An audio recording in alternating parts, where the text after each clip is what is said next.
Welcome back to HB Unfiltered Sports Talk. I'm joined by the Stiff Brownie, What's up, guys? the Intern, and the Dirtbag. Today's show is brought to you by J3 Supply Group for your hose and fitting specialist. We're also brought to you by GotBackup.com for your storage needs. And then a big shout out to David Garcia and First Class Pizza. They hooked us up today with some pizza and subs. Awesome food. Edinger and Newland. Delicious. Go get yourself an Italian. Check them out. It's first class for a reason. Don't eat second class pizza. Right? Or third class. If you really... Actually, that's all we can afford these days with prices. Is third class pizza. Anyways, a big shout out to OC Boardroom, My Place Sports Bar and Grill, and Selman Chevrolet. Make sure you go to Selman Chevrolet and talk to Larry Beavers and drop our name, Dirtbag, the Intern, or Stiffy B, and you're gonna save quite a bit of money. Also, back to First Class Pizza, you're gonna save 10% if you drop our name on all food and drinks. So remember that. Now we're gonna go to the Intern and check out what happened this week in sports history.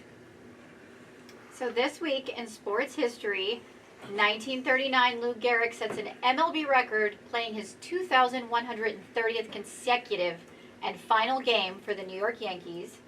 1951, future Baseball Hall of Fame slugger Mickey Mantle hits his first career home run in an 8-3 win over the White Sox. 1981, tennis player Billie Jean King acknowledges a lesbian relationship with Marilyn Barnett, becoming the first prominent sportswoman to come out. 1986, NFL draft Auburn running back Bo Jackson is the first pick by Tampa Bay Buccaneers in the NFL draft. 1988, after scoring 50 points in Game 1, NBA Eastern Conference Playoff Series, Michael Jordan has 55 points for the Chicago Bulls' 106-101 win versus Cleveland Cavaliers in Game 2, the first to score 50-plus points in consecutive playoff games. 1992, LA Dodgers postponed 3 MLB games due to racial riots over the infamous Rodney King beatings. And 2015, Floyd Mayweather Jr. beats Manny Pacquiao on points in 12 rounds in the World Welterweight Unification fight, shatters all financial records for a boxing match. Yeah, those two, Mayweather and Pacquiao, they should have fought like 10 years before they finally did. Mayweather was scared. Yeah. He was scared. Pacquiao was in his prime. Yep. And Pacquiao could punch. And Pacquiao had a gas tank. Yes, And, yes. And Mayweather dodged that bullet as hard as... I mean, that every time we turned around, they were trying to schedule a fight, but he couldn't do it, or he wanted different, regulations on Pacquiao. It was like such just ridiculousness. Yeah. Hey, I forgot to throw a big shout out to Big Rob's Pizza. Oh, yeah. Big Joey. Rob's Pizza, Joey. Sorry, we had another pizza today. Sorry, we cheated on you, my friend. My bad. After that, small little correction on the Intern. I think you said Chicago Bulls. Oh, okay. That's yes. all right. That's all right. I was like, wow, the Buffalo Bills moved to Chicago? No. Hey, real quick, now that I mentioned Chicago and they had an awesome draft, they also are proposing a brand new $5 billion stadium. Have you seen this? Yeah, right on the water. Okay, now they did this production like a video. This is how you do it. This is how you try to sell Chicago Bear fans and taxpayers. They put on, you got to watch this video. It's beautiful. It is unbelievable. Yeah. It's like, it gets you pumped up. It basically, you want to pull money out of your pocket and go, yeah, let's get this going. Because they also keep like the pillars from the Chicago Soldier Field. So they're like keeping part of the past, but building a brand new facility from scratch. It looks amazing. And they're all doing it on the coattails of Caleb Williams, who they drafted #1 overall. Yeah, I think he's going to be good. Remember, they won 7 games last year, and then they got Rome. I think Rome's going to be just like Jamar Chase. I think he's going to be an unreal receiver. They addressed their needs at running back. They got Swift at running back. They got Keenan Allen coming in. They got Gerald Everett at tight end. They still have DJ Moore. Yes, DJ Moore. I mean, the Bears are loaded. Their defense is good. They're healthy now. I mean, they are primed to win. The only thing I don't like is that they kept that coach. Yeah, I agree with you on And that. I think that might be the only problem with the Bears. I wish they would have changed that out. They should have went after Jim Harbaugh, but Well, they got you an know. A. According to everything I've read, they got an A on the draft. So, Yes. how'd your team do? dude, I am so stoked, and I am not being a homer by any means. You can check any site about talking about drafts and what they got for grades. Even Mel Kiper, who hates the Steelers, gave them an A-. Yep. I think they hit on every single pick. I am so stoked about these two linemen that they got. The Washington lineman, Troy Fontananu, or I can't even say his name, but Right. they drafted a kid that is, totally about family, faith and working his ass off.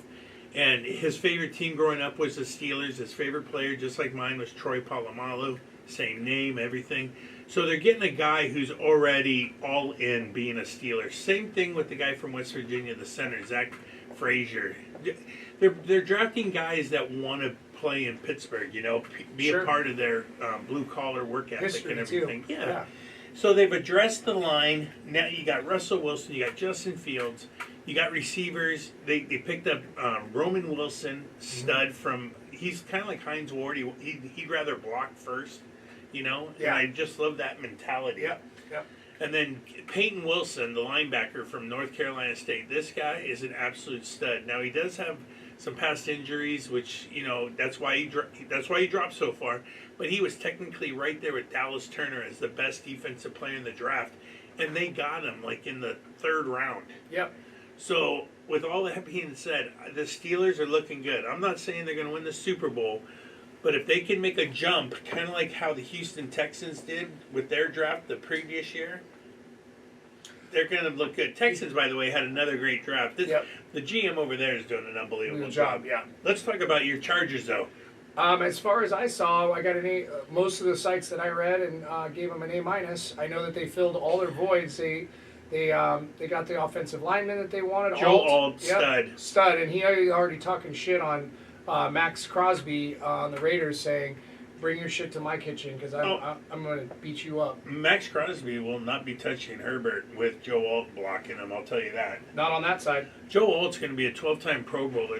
That's what you do. What you don't do is take a quarterback at 8 like the Atlanta Falcons did when you just signed another quarterback for 4 years, $180 million. Every single site that I've read about the draft, they gave the Atlanta F Falcons minus. across the board Yeah. F minus. Yes. F minus, not F- even an F, like bottom of the F. If you want to do worse than an F minus, I guess you go G or H. Yeah, I don't know.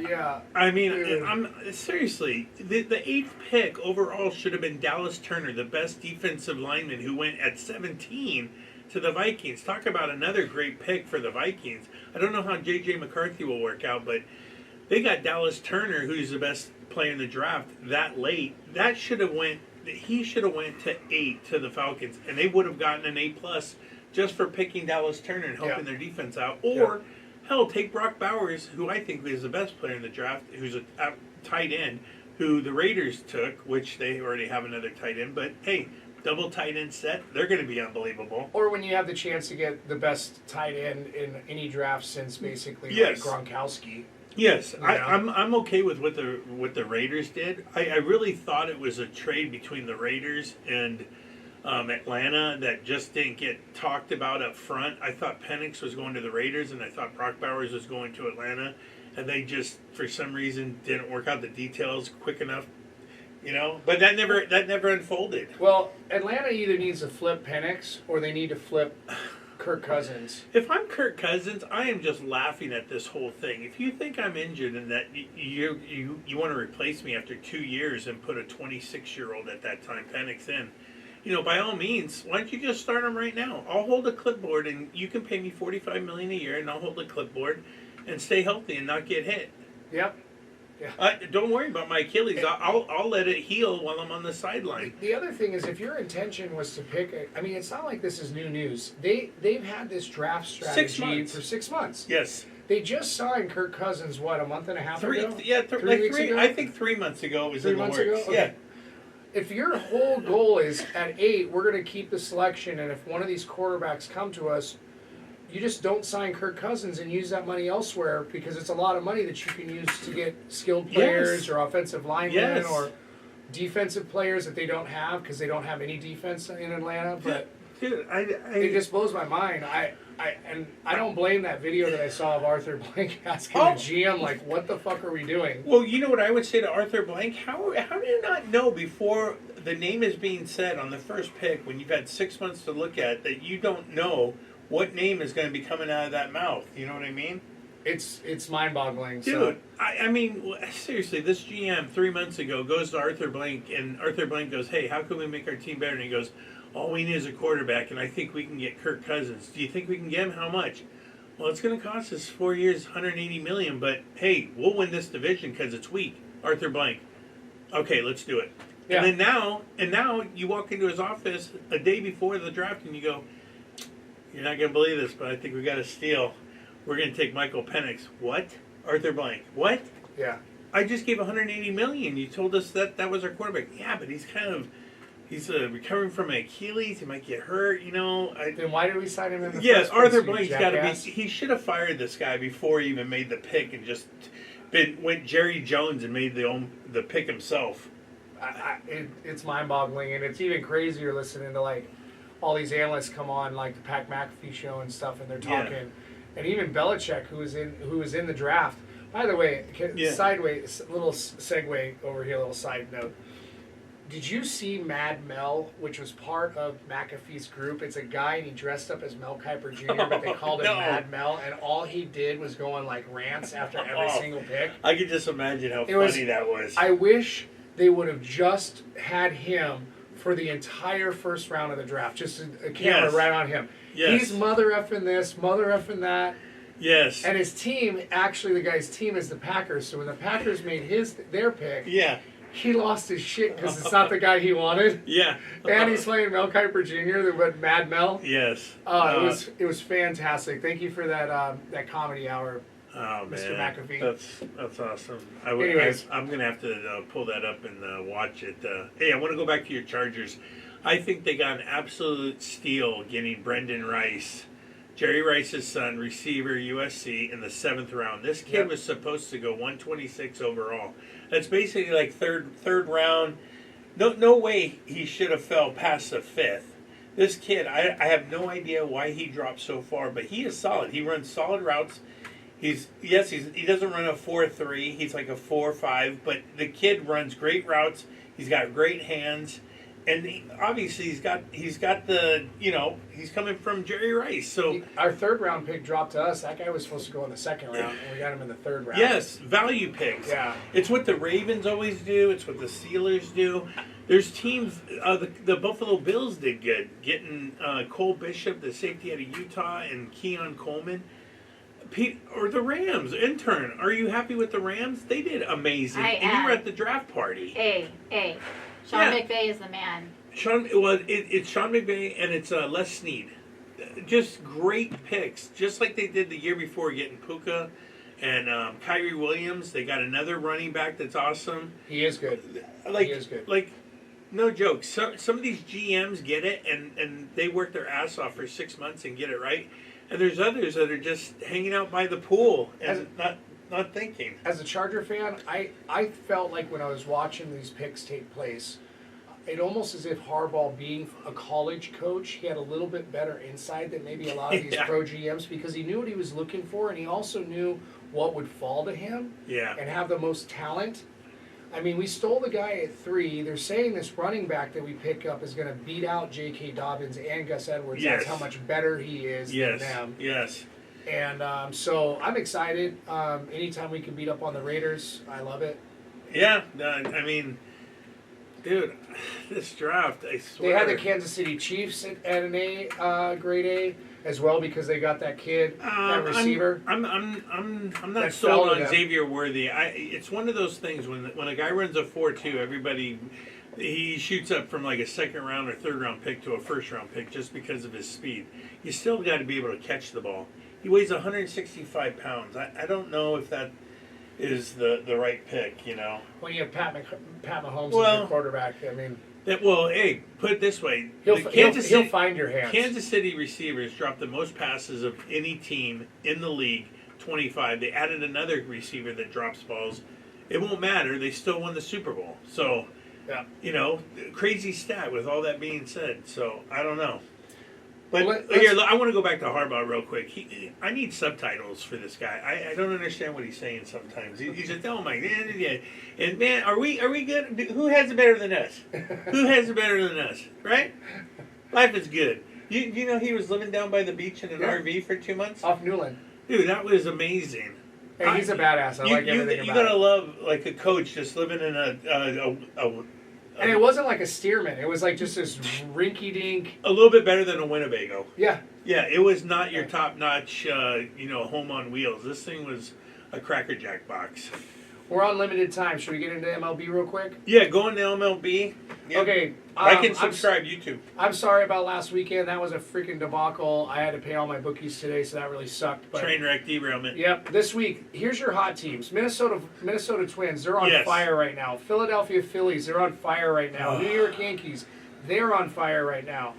Your Chicago Cubs and your Houston are very warm. You're seeing that they're playing good baseball. Yeah. The teams that I would stay away from this next week is the Los Angeles Dodgers. They're just not playing good baseball right now. They're getting adequate at best pitching, which is a shocker because they're really good in the pitching I'll category. turn it around. Tampa Bay Rays, the Baltimore Orioles, and then obviously you can just continue to pick on the Chicago White Sox, even though this weekend they beat the Tampa Bay Rays quite. Take anybody playing the White Sox, even though they beat up the Rays this And weekend I still, somehow. and for whatever reason, I can't get the Toronto Blue Jays. I don't know what they're doing. When they should win, they lose. When they Yes. should lose, they win. So Yep, the Dodgers took 2 out of 3, even though they're not playing well. And the Angels, I'm sorry, the intern, your seats are getting better every week. yeah, they are playing. They're playing really good baseball. Phillies are coming to town. It's going to be a bloodbath. Yep. Like and subscribe. Win some Like money. and subscribe. YouTube, please. Thank Cheers. you. Peace.